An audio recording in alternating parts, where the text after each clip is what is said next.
Hello नमस्कार शिक्षार्थीসকল আজি মই তোমালোকৰ বাবে লৈ আহিছোঁ ৰিজনিঙৰ ক্লাছ অৰ্থাৎ আজি ৰিজনিঙৰ ক্লাছত মই কিছুমান ফিগাৰ অৰ্থাৎ আকাৰ আকৃতি এইবিলাকৰ প্ৰশ্ন আৰু উত্তৰ সম্বন্ধে আলোচনা কৰিছোঁ যিসকলে Assam police third grade fourth grade ইত্যাদি চাকৰিৰ বাবে আবেদন কৰিব বা কৰিছে ইতিমধ্যে তেওঁলোকৰ বাবে এই ভিডিঅ'টো বৰ প্ৰয়োজনীয়। দেখা प्रथमे এনেকুৱা এটা গ্ৰেটাৰ দেন আছে ইফালে এটো যদি ইফালে ঘূৰি গল আৰু দুটা হয় এটো যদি এটো হয় তেনেহলে এইটো আৰু কিনেকুৱা হ'ব এইটো কিনেকুৱা হ'ব এইটো কি কৰিলে এইটো ইফালে আছিল এইটো ইফালে কৰি দিছে তেনেহলে পিছৰটো কি হলে ইফালে আছে এইটো মাজৰটো এইটো ইফালে হৈ যাব আৰু এইটো ইফালে নহয় ইফালে হ'ব আৰু এটা ঠাইত কি হ'ব দুটা হ'ব এনেকুৱা হ'ব তেনেহলে তোমালোকে চোৱা উত্তৰটো কোনটো আকৃতিৰ লগত মিলে এনসাৰ সি টোৰ লগত মিলে গতিকে সি ইজ দা কাৰেক্ট এনসাৰ এনসাৰটো হ'ব সি নিশ্চয় ভালদৰে বুজিবলৈ পাইছা তাৰ পিছৰটো দেখা এটা ত্ৰিভুজ আছে এই ত্ৰিভুজটো কি কৰিলে মাজেৰে এটা টান দিলে তাৰ পিছত এটো কাটিলে এনেকৈ শীৰ্ষবিন্দুৰে এটো যদি এনেকুৱা হয় এটা ত্ৰিভুজ যদি হলন হয় এনেকুৱা হয় তেনেহলে একটা বৃত্ত বা একটা ঘূৰণীয় আকাৰ কেনেকুৱা হ'ব তোমালোকে চিন্তা কৰাচোন এটো কেনেকুৱা হ'ব এটা ঘূৰণীয় হ'ব আৰু এটা মাজেৰে লম্ব হ'ব আৰু ইফালে হেলনি কৈ কাটিব তেনেহলে এটো হ'ব এনসাৰ গতিকে এনসাৰ কত হ'ব এনসাৰটো চোৱা কত আছে এ আছে নে বি আছে নে সি আছে নিশ্চয় বুজিব পাইছা answer C is the correct answer এটো তো এনসার সি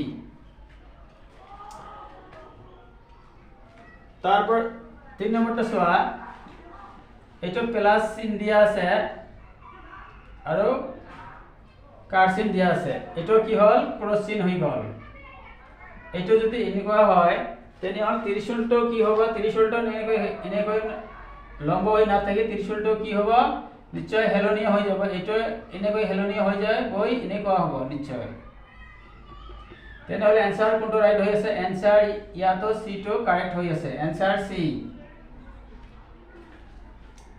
4 নম্বৰটা চোৱা প্ৰথমটো দেখা একটা ত্ৰিভুজ আছে ত্ৰিভুজটোৰ সোঁফালে তলত আছে এটো 90 ডিগ্ৰী আছে পিছৰটো এটা কি কৰিলে উলটাই দিলে এটো বাওঁফালে তলত আনিলে 90 ডিগ্ৰীটো তেনেহলে এইটো যদি এনেকুৱা হয় তেন্তে এইটো কেনেকুৱা হ'ব এইটো কি আছে ওপৰ ফালে 90 ডিগ্ৰী আছে এটা পিছৰটো কি হ'ব তলৰ ফালে 90 ডিগ্ৰী হৈ যাব তেনেহলে এনেকুৱা হ'ব এইটো কত আছে answer C is the correct answer এইটো হ'ব এনেকুৱা এনসাৰ সি হ'ব ইয়াত কি হ'ব এনসাৰ সি টো কাৰেক্ট হ'ব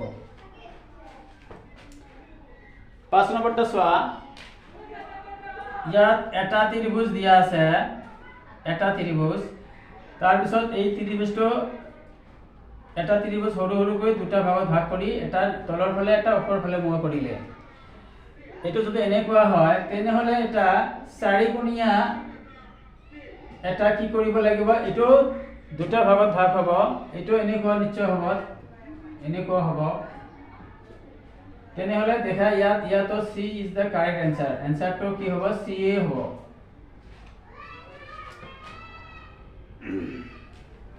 6 নম্বৰটা চোৱা এটা বৰ্গ এই বৰ্গটো কি কৰিলে ইয়াত তলৰ ফালে যদি আমি মুছি দিও তেনেহলে এই আকাৰটো হয় হয়নে নহয় ঠিক তেনেদৰে এটো আগো যদি এনেকুৱা থাকে একটা দুইটা তিন এনেকুৱা থাকে এই তলৰ ফালে যদি মুছি দিও তেনেহলে কি আকাৰ হ'ব এইটো এনেকুৱা হৈ যাব গতিকে এনসার ডি টো ইজ শুদ্ধ হ'ব এনসার হ'ব ইয়াত ডি 7 নম্বৰটো ইয়াত এটা ত্ৰিভুজ আছে তাৰ পিছৰটো ত্ৰিভুজটো যদি কি কৰিলে ত্ৰিভুজ ঠিকে ৰাখিলে এই মূৰত এটা কৰি ফোটা দিলে তেনেহলে এটা যদি আয়ত হয় এই আয়তৰ পিছৰটো কি হ'ব ইয়াৰ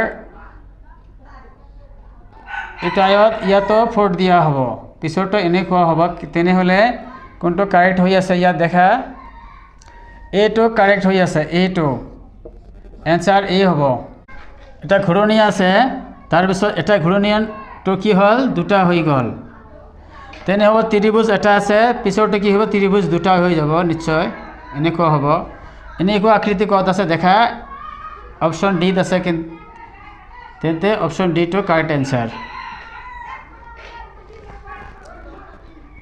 9 নম্বৰটো চোৱা এটা তীৰ আছে ওপৰৰ ফালে এনেকুৱা হেলনীয়া কৰি গৈছে এইটো পিছত এনেকৈ কৰি মাৰিলে এনেকুৱা কৰিলে তলৰ ফালে অলপ হেলনীয়াকৈ 90 ডিগ্ৰী হেলনীয়া কৰিলে তাৰ পিছৰটো কি হ'ব এইটো নিশ্চয়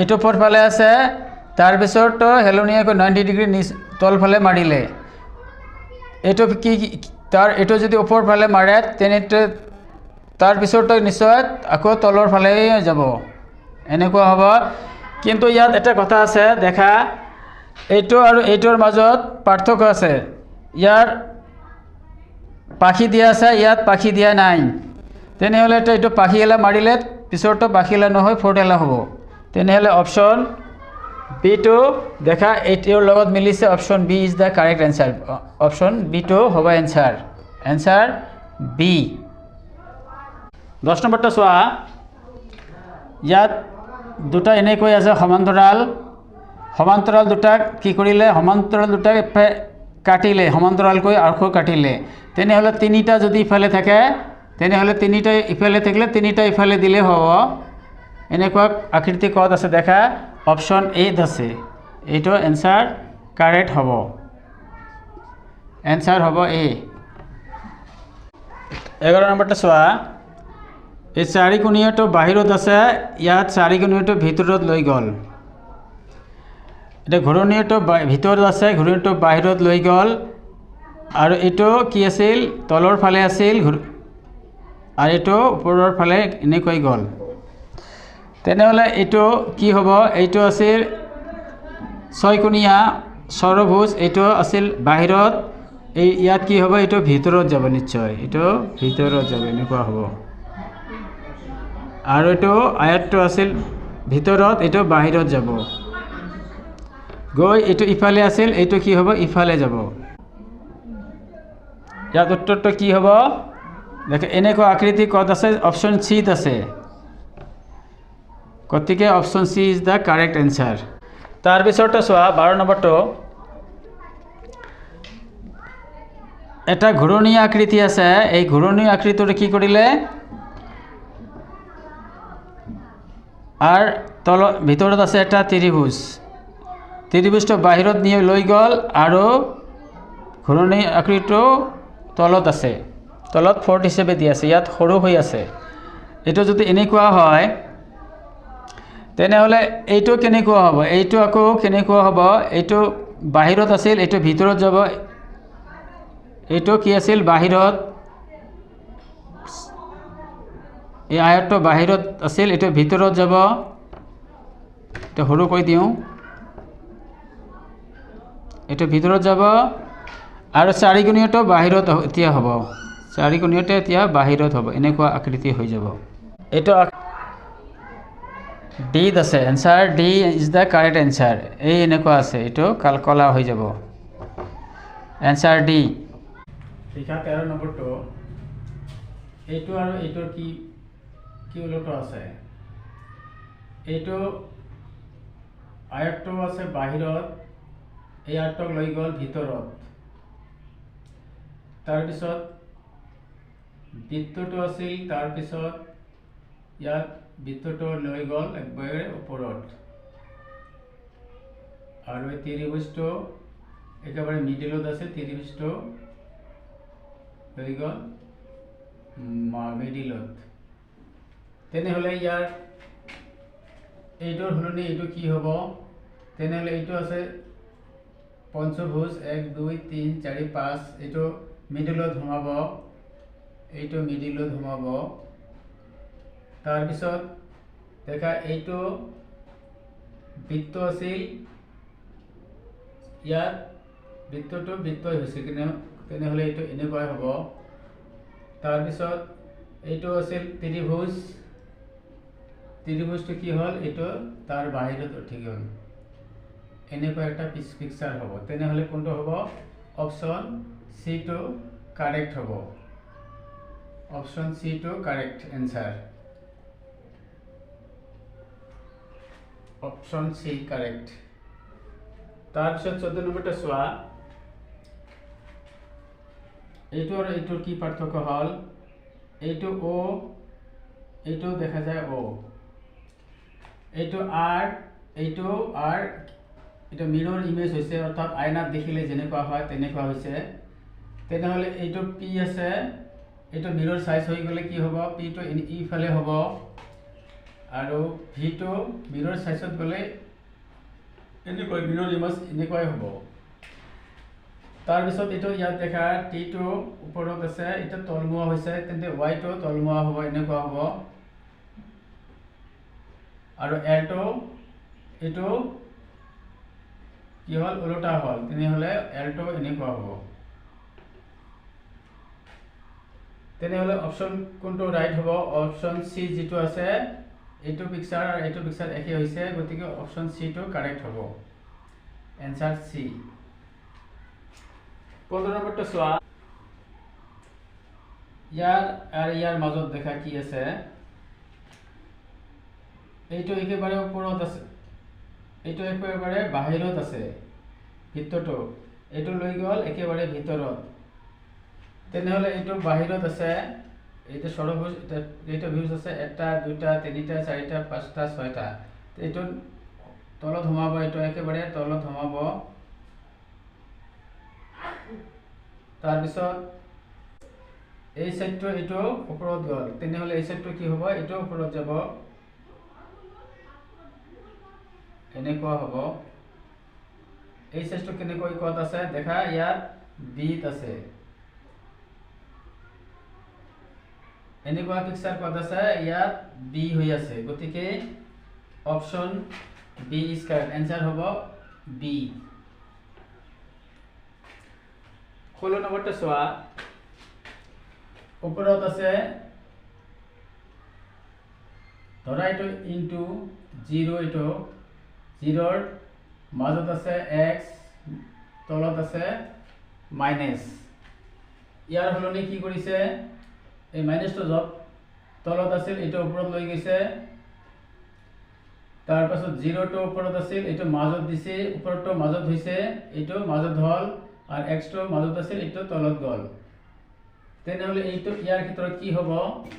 এই যেটো ওপৰত আছিল, ওপৰটো মাজত গৈছে, তেনেহ'লে 0টো মাজত হ'ব, আর এক্সটো ইয়াত দেখো এক্সটো মাজত আছিল, তলত গৈছে, তেনেহ'লে ইয়াতো এক্সটো তলতে হ'ব, আৰু ইয়াত মাইনাছটো তলত আছিল, ইয়াত ওপৰত লৈ গৈছে, এইটো ওপৰত হ'ব। এনেকুৱা পিকচাৰ ক'ত দেখা যায়? দেখাচোন। অপশ্যন ডিটো কাৰেক্ট হৈ আছে। অপশ্যন ডিটো, এইটো নহয়, অপশ্যন ডি যিটো আছে সেইটো কাৰেক্ট। এনচাৰ ডি হ'ব ইয়াত। এইটো পিকচাৰ একে হয়, গতিকে এনচাৰ ডিটো কাৰেক্ট। তাৰপিছত 17 নম্বৰটো চোৱা, ইয়াত দুটা বৃত্ত একেলগে আছে, তাৰ সাইডত আছে এটা আয়ত। আয়তটো তলত লৈ গ'ল, সাইডত লৈ গ'ল, দুটা কৰিল, আয়ত এটা আছিল, দুটা কৰিল, বৃত্ত এটা তলত আছিল, বৃত্তটা এটা কৰিল। তেনেহ'লে এইটো কি কৰিব? এইটো এই ঘৰটো তলত হ'ব, এটা আছিল, এইটো দুটা কৰিব লাগিব, এনেকুৱা হ'ব। তাৰপিছত এই বৃত্ত এটা হ'ব। তেনেহ'লে এই পিকচাৰটো ক'ত আছে দেখাচোন।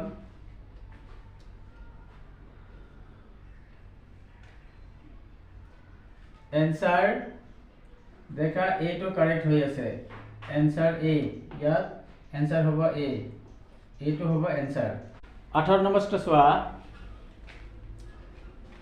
ইয়াত এটা ত্ৰিভুজ আছে, তাৰপিছত এটা চতুৰ্ভুজ আছে। ইয়াত 4টা বাহু আছে, ইয়াত 3টা বাহু আছে, ইয়াত 4টা বাহু আছে। তার পিছতো 5টা বাহু আছে, তার পিছতো কি হবো 6টা বাহু হবো। 1টা 2টে 3টে 4টে 5টা 6টা এনেকুৱা আকৃতি হবো। তাহলে এনেকুৱা আকৃতি কত আছে দেখা, অপশন ডি টো কাৰেক্ট, অ্যান্সাৰ ডি হবো।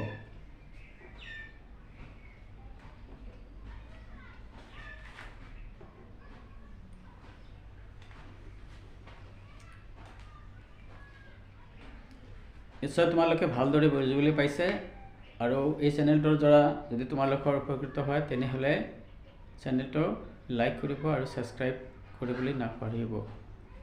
ধন্যবাদ।